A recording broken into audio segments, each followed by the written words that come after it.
il y a eu un éboulement sur un carré minier dans la cité minière de Roubaïa. Le gouvernement a annoncé 200 morts, dont 70 personnes mineures. La mine de Roubaïa, depuis l'année 2024, est contrôlée par le M23. C'est un mouvement qu'on peut définir rapidement comme le bras armé de l'influence rwandaise à l'est de la RDC. La production minière à Roubaïa aujourd'hui est évacuée essentiellement vers le Rwanda. Le M23 est un groupe armé illégal qui aujourd'hui est impliqué dans plusieurs activités illégales.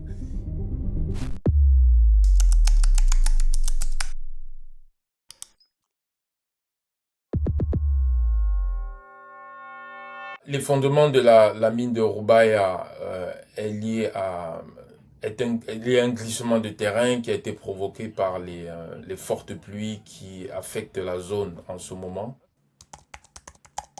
La mine de Roubaïa, depuis l'année 2024, est contrôlée par le M23, qui est un groupe armé qui a émergé au Congo en 2012, mais dans sa version actuelle a commencé en 2021.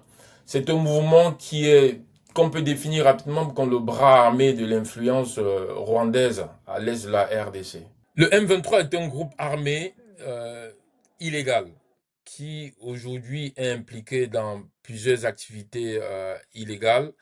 Il a mis en place une administration parallèle sur le territoire qu'il contrôle, un territoire sur lequel il impose des taxes aux populations et à toute l'activité économique.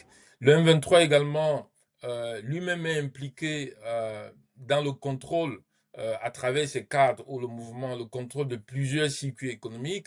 Il contrôle aujourd'hui toutes les routes d'évacuation illégale des minerais qui sont produits dans les zones qu'il contrôle.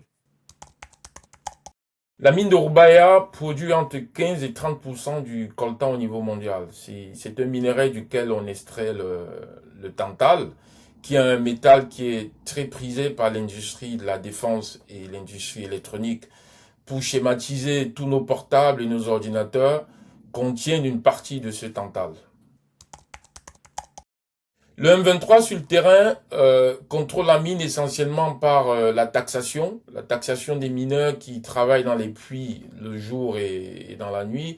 Le M23 contrôle aussi toutes les routes d'évacuation des minerais qui se dirigent essentiellement vers le Rwanda. Et ce qu'on sait, c'est que il y a une collecte qui est aussi faite à partir du Rwanda pour les caisses du M23.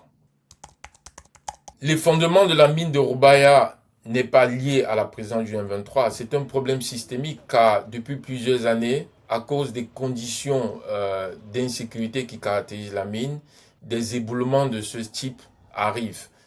Les conditions d'insécurité dans lesquelles travaillent les mineurs créent ces situations d'éboulement et c'est ça qu'il faut résoudre aujourd'hui.